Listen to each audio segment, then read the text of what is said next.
as it goes, just because It is very shocking. Nobody that saw it is coming. shocking. Nobody saw it Yeah. coming, and everyone was very surprised in the industry when this happened because, how would Bell give up? Like, hockey's their bread and butter. Like, how would they, like, that's the big moneymaker. How would they give that up, and why would they not fight for that? But as you said, there's lots of things I'm sure that'll come out of the woodworks in the coming years as this deal progresses. But right now, if you want to watch hockey starting next year, you're watching it on Rogers Sportsnet and on Saturdays. City TV. And City TV. And on Saturdays, you're watching it on a Hockey Night in Canada, but for only 4 years potentially, then that might disappear as well. So, And not even the most popular games. The most popular ones will still be on the Rogers network, so you might not even be watching CBC. exactly. So, I mean, yeah, it'll be really interesting to see what comes of this deal. So, yeah, moving forward, obviously that's the massive news of the day. And We'll close it on this because I like this. This is another quote from the CBC article.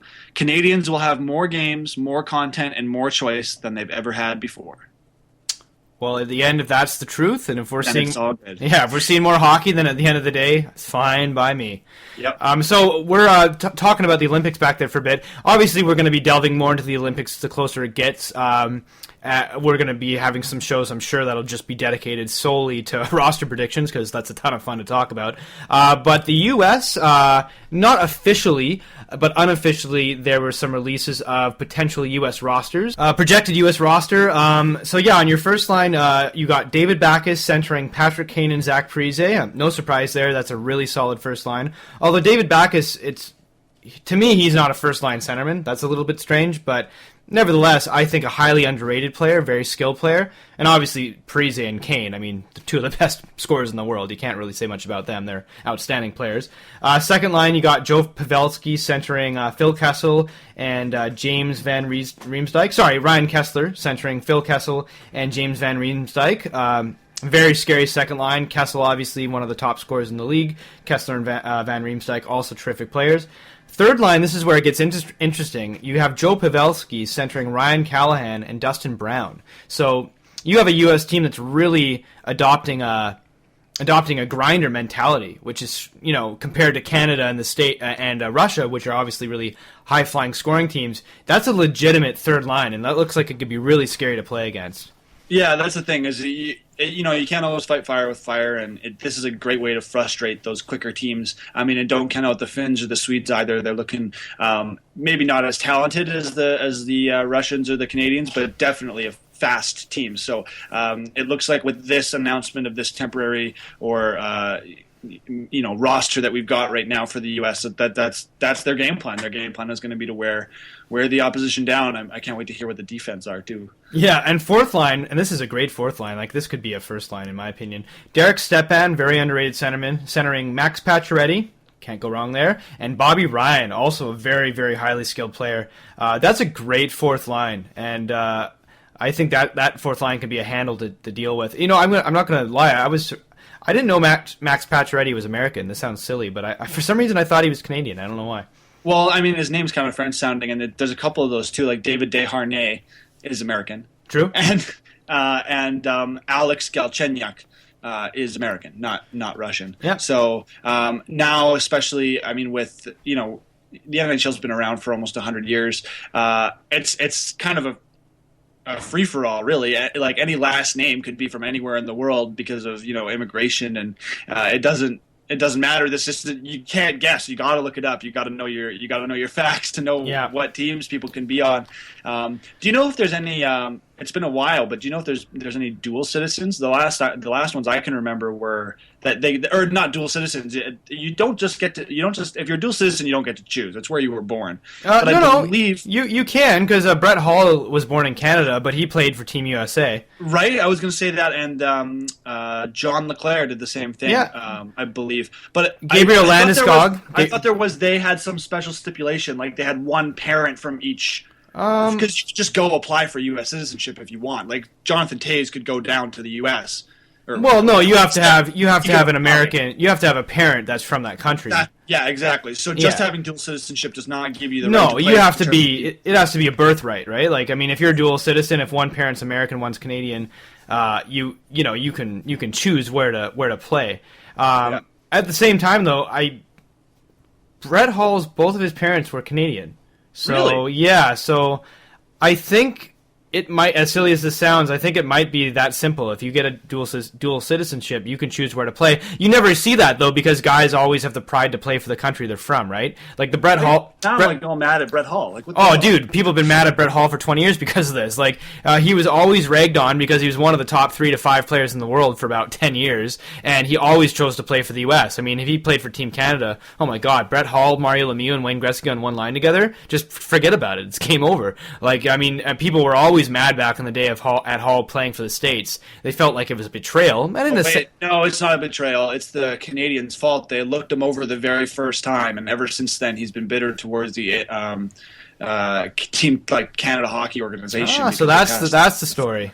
Yeah, I'm just looking it up on Wikipedia right now. As a dual Canadian-American citizen, Hull was eligible to play for either country, and while playing at UMD, he was passed over by officials with Team Canada when they selected their roster for the 1986 World Ice Hockey Championship. So he's like, screw you guys.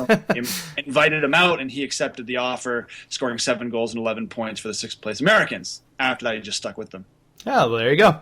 Yeah, so I mean, every once in a while you got dual citizens playing for the countries you wouldn't expect, but for the most part, not very common. But yeah, this American roster, like the forward lines, I think once again they'll be underrated in the sense that because they don't have high flying talent up and down the roster, people might take them lightly, and that'll be the danger. Because if you take, what's the defense before we? Yeah, we'll keep going forward for sure. And I should also mention that they're 13th and 14th forward, I guess, in case somebody gets injured. Yep. Paul Stastny and Alex Galchenyuk actually is. Stastny, I would have guessed would have been Canadian, and Galchenyuk. There you go, the other American too. Yep. So those are the guys that will slot. And keep in mind, this is not official. This is all just projected. But those are the guys that theoretically would slot in if somebody got injured. On defense, it's a good-looking defense. You got Ryan Suter and Kevin Shattenkirk as your top pairing.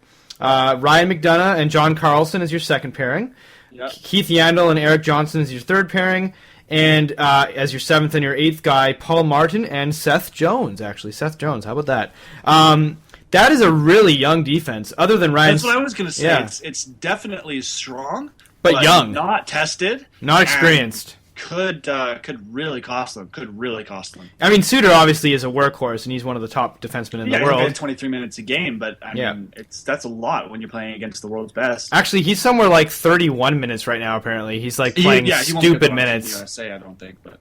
Yeah, 31 minutes a game for a guy like Ryan Suter, though. Even with that, like, there's such a thing as wearing a guy out eventually. Like, I don't know why they let Suter play that many minutes. I think that's just stupid. But that's a side story. We're digressing. But yeah, I mean, Suter obviously is great, but as you said, young defense, unproven. Shattenkirk, Carlson, McDonough, Johnson, Yandel to a lesser extent, all great defensemen, all just coming into their own. Yandel, you could argue, is already in his prime, but Shattenkirk, Carlson, Johnson, McDonough, they're still very young players coming into their prime. One more Olympics from now, this defensive core will be way stronger and probably be even more terrifying, but right now it's probably one of their weaker elements just because there are so many untested guys. It's pretty cool, though, that Seth Jones is the 8th man because, I mean, that just shows they're going young. I mean, Seth Jones and Galchenyuk, that's pretty crazy. But that just shows you how well those guys are playing. I mean, that they've, that the American Olympic squad that their eyes have been that they've caught their eyes has been pretty amazing. So that really shows you how well they're playing this year. The thing with the Americans is goaltending. Their goaltending is terrifying. It's really, really good. And the even more terrifying thing is this list. And I would argue this, but this list doesn't include Craig Anderson or Jimmy Howard. So they're not even on this list. You have Jonathan Quick starting, he'll be your starter, followed by Ryan Miller and Corey Schneider as your top 3. Ryan Miller being surprised that Miller's on. I am a little bit as well. Just because it's almost like well, your name gets you there. Well, it's like, why? Why does your name get you there? But I guess maybe they haven't played great in 4 seasons. Like, give me a break. Maybe they want the experience. I don't know. And I mean, Schneider hasn't had a great year. Well, I mean, he's had spurts. He's been terrific in spurts. But Schneider's been up and down this year. I mean, he's a very good goalie. No, don't get me wrong. He's terrific, and I think he'll be a top 2 American goalie for many more years to come. But I actually probably would have put Howard and Anderson above both of the 2nd and 3rd myself. But nevertheless, the fact that those 5 goalies are your goalies to choose from, the States' strength is definitely their goaltending. Their goaltending is awesome. As good as any other team's, better than most. I'd say their goaltending is stronger than Canada's and probably Finland and Sweden's. Or sorry, not Finland, probably stronger than Sweden's and even Russia's. I would say only Finland is probably stronger than the States in terms of goaltending right now anyways. But yeah, I mean, it's a good-looking goalie. I mean, the fact that Quick is your starter, assuming he's healthy, of course, because obviously he's out with injury right now, but assuming Quick is healthy, that's terrifying because Quick is just amazing. He's an incredible goalie, and that is definitely, in my opinion, the U.S.'s strength right there is goaltending. But a young squad, ultimately. I mean, defense is untested. Forwards are... Other than the top two lines, questionable. I mean, great. The third and the fourth line are great grinding lines, and they got guys that can score, but they're not superstars by any means, most of them. Other than the top two lines, I mean, yeah, I think the States is going to do really well in the Olympics, mostly because I think a lot of teams will take them lightly. And if you take this team lightly, they will kill you. So I think that's probably their biggest strength, is the fact that people won't put them in the top three, probably. People will probably put Russia and Sweden ahead of the U.S. in terms of overall depth. Yeah. But yeah, good. Which is accurate. It's just as long as the other teams know that the Americans are a very good fourth, then they should be okay. But I agree with you completely. Take them for granted, and it'll be over before it starts. Yeah, no, it'll be fun to see how they come together. And we should also say this is projected, right? These rosters may look nothing like this, but I have a feeling it's going to be very similar to what we just talked about. Let's talk about some hockey. Some teams, I should say specifically. Funny thing out of Carolina, remember Rick DiPietro, the guy that signed like the 15-year contract and just got injured every single year and pretty much got chased out by the NHL? I remember Rick DiPietro, of course. Well, he went to the Carolina Hurricanes farm team on a trial basis, and they cut him from the farm team. So that's a sort of a funny little story out of the Carolina Hurricanes farm system. Carolina obviously not having a banner year, but where are they in the standings right now? Actually, I'm kind of curious. They are 10th spot. They have 9 wins and 10 losses. Yeah. It's not looking great for them. It's a shame because I believe they have a roster that could give them a higher position than that, especially when you see teams like Tampa Bay with an injured Stamkos still near the top. Washington, Ovechkin obviously playing very well right now, but not a lot else going on for the Capitals. Erat saying he wants out, I believe. Yeah, isn't that funny? Yeah, right? Like, very, very bizarre there. He just gets traded to them, and then he's just like, I want out. Peace. I don't like it here. Probably because it's the Ovechkin show. Yeah. But yeah, Carolina kind of disappointing. We wanted to see Cam Ward kind of make his statement for, hey, count me in for Team Canada. And you obviously have the Stahl brothers there. Same bid, should have been going for them. Semin needed to have a breakout year after he's had a couple of slow ones. Young Canadian boy Jeff Skinner was hoping he would light it up. So Carolina, I mean, fighting for a playoff spot, but a lot of potential on a team that really is going nowhere right now. So, you want to hear a funny stat? I just read this randomly the other day.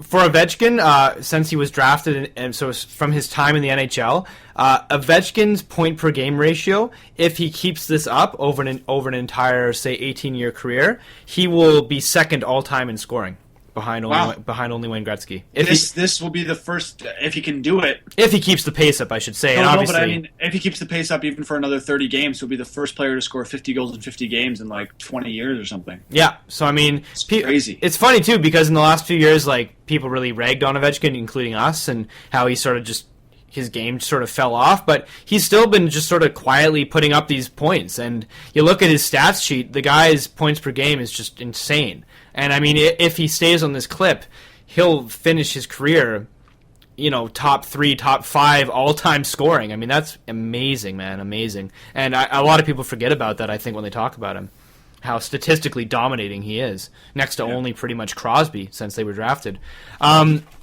A cool thing out of Tampa Bay, well, a few things out of Tampa Bay. Firstly, I was wrong so far, and you were right so far. They're kicking ass without Stamkos. They are not missing a beat. They're playing. I wouldn't say kicking ass. I mean, they I believe won 2 and lost 1 or something like that along those lines. Well, they're still second, and they weren't dominating wins. But yes, they're still in second place without Stamkos. That's a huge achievement. It's incredible. And on top of that, you have news out of Tampa Bay that Steven Stamkos is walking without crutches. Only 2 already. weeks after that injury. That's insane. So they might not even have to hold the fort as long as we thought. So my prediction of Tampa Bay being within the top 4 of the East by the time Stamkos comes back is extremely